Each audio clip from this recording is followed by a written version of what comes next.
So what's the deal with using ice for sports injuries? Is it bad for you? Should you be doing it? Shouldn't you be doing it? Can it actually speed up your healing, or does it do anything at all? Well, in this video, I'm going to look at the research and I'm going to explain to you why in some cases it may be bad for you, but in other cases, actually you may need to do it to stop your injury from getting worse, and also the things you really don't want to be doing, and if you do apply it, how to do it safely.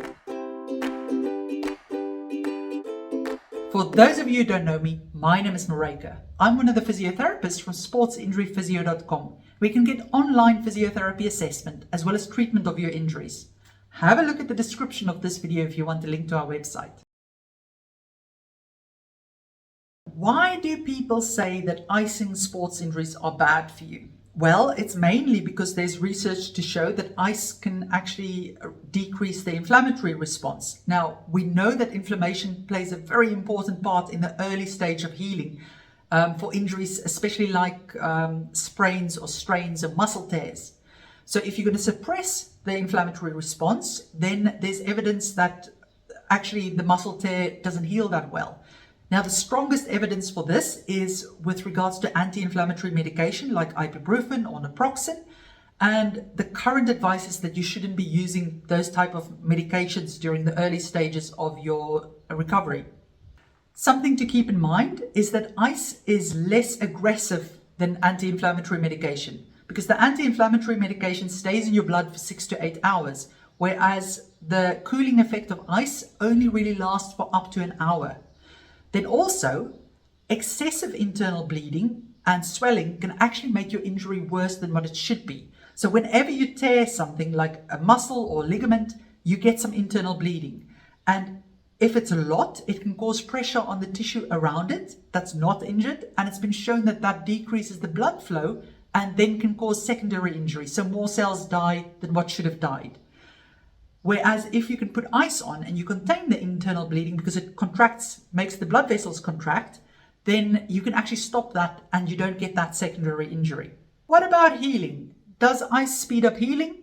No, there's no evidence that icing an injury will make it heal more quickly. It's only that it can actually stop the extent of the injury. But there are some other positive effects to keep in mind as well. But all of this depends on whether you're doing it in a sensible way or not. And I'll get to that in a minute. So when will I tell my patients to use ice? Well, first of all, only if they need it. So it's not something I tell people to use routinely, but there are very specific cases where it is useful to do it in a sensible way.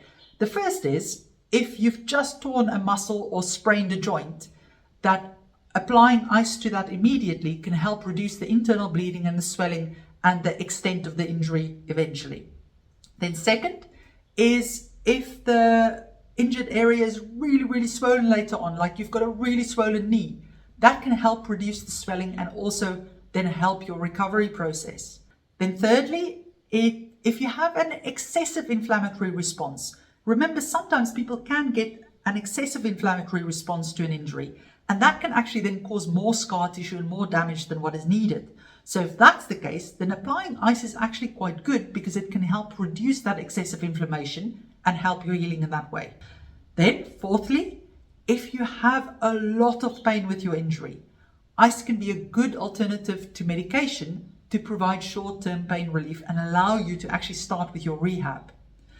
And then lastly, if we think of rehabilitation, it can be quite easy to overdo your exercise and experience a painful flare-up. And if that happens, ice can help reduce the swelling and the irritation and just help it settle down. But if you find that your exercise that you have to ice after every rehab session, you have to adjust your exercises because then they're not right. So these are the 5 cases in which I would tell my patients to ice, but in a sensible way. The 3 things that I will tell them not to do is 1, just leave the ice on for a long period of time, because actually that can have the opposite effect. So if we take an acute injury like a muscle tear, for instance, if you place the ice on there to start with, for the first 10 minutes, you'll get the blood vessels contract because they want to not lose heat. But then if it stays on for too long and your skin gets too cold, you get the opposite. The brain realizes that, the tissue is now getting too cold. We've got to warm it up. Otherwise, we're going to get tissue damage. So then it sends blood to the area and you actually get more bleeding. So that's why it's important to not just whack it on there and have it on for half an hour at a time, because that's not good for you. Then secondly, I would never tell my patients to routinely ice after every exercise session or just every day if they don't need it. There's evidence that if you cool your muscles after you've exercised or strength trained, so we're talking ice baths here, after every strength training session, that you actually don't gain as much strength because of that suppression of the inflammatory process. So really only use it if you need it, but if you need it after your rehab, it is likely that your rehab is too intense at the moment. And then thirdly, really, unless it's very simple exercise, I would not cool a joint or a large portion of the body before you exercise. And the reason for this is the cooling effect makes the nerve messages slow down, and that's why you feel less pain. But it also means that you're slower to react, and you may not be able to perceive where your body part is as easily. So if you're going to cool your ankle, for instance, and then do complex exercises, you can actually sprain it because you don't have that good control.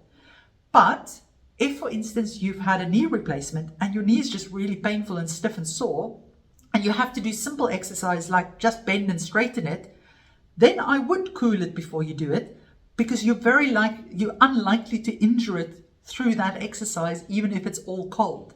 So it depends on the case, and one has to really think about the situation and not just go, ooh, ice is always bad before rehab, because there are cases where it's really, really useful. How do you apply ice safely? Well, the first step is to not apply your ice pack or your ice directly to your skin.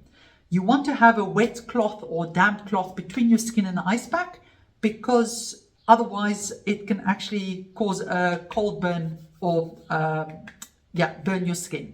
You could stick ice in a bag, just tie it, otherwise it messes everywhere. You can use frozen peas. Don't eat it afterwards because it goes sour if it defrosts and freezes a few times. Or you can use gel packs, and you can get gel packs that actually can be cold or hot depending on what you do with them. I'll put some links in the description of this video if you want to see examples of those. Then the second is, it does help if you put a little bit of compression over the area. So I tie it down with a towel, but we're talking just like if you imagine somebody just taking your face like this and holding their hands, you don't want to see anything squashed. If it's at that level, it's too much. It's literally just somebody lovingly taking your cheeks. That's the amount of compression you want. You don't need more compression than that, otherwise you actually reduce the circulation. So just gentle compression around the area. If you can elevate it, you can elevate it, but I mean, if it's a hamstring strain, if you're going to try and elevate it, you often just strain the hamstring more. If it's a calf or ankle injury, it's easy to put it up. And the reason for that would be that gravity helps to pull the swelling down even more. Then you only apply it for between 5 and 10 minutes at a time. 5 minutes for area that's quite bony and doesn't have a lot of fat or muscle in it. So if we think of my wrist, it's basically skin and bone. If I'm going to cool this for 10 minutes, it's likely to get too cold and really, really uncomfortable and not be good, because there's just not that much tissue. Whereas my bum, on the other hand, has lots of fat on there and also a lot of muscle. So 10 minutes there will not be a problem. Also, if you're applying it and you feel that it becomes really painful while you're doing it, it's likely a sign that it's now time for the ice to come off. Doesn't matter how long it's been on there, because it's likely too cold.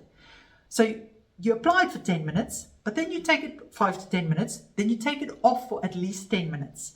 And the reason for that is, interestingly, the research shows that the deeper tissue continues to cool and the temperature falls, but the skin regains some of its temperature. So it's a way to protect the skin while it's still cooling on the inside. And then you can reapply it for 5 to 10 minutes. And that's what you do. You don't continue that thing. You just do it 10 minutes on, 5 to 10 minutes on, 10 minutes off, 5 to 10 minutes back on. That's it. Research shows that cooling effect then lasts for up to an hour afterwards. So you don't want to apply it within the next 2 hours again. And you could use it 2 to 3 times a day, depending on how bad the situation is. But like I mentioned before, only if you really need it. Brilliant. Hope you found that useful. Let me know if you've got any questions. And remember, if you need more help with an injury, you're welcome to consult one of the team via video call. The link to the website is in the description of this video. Take care.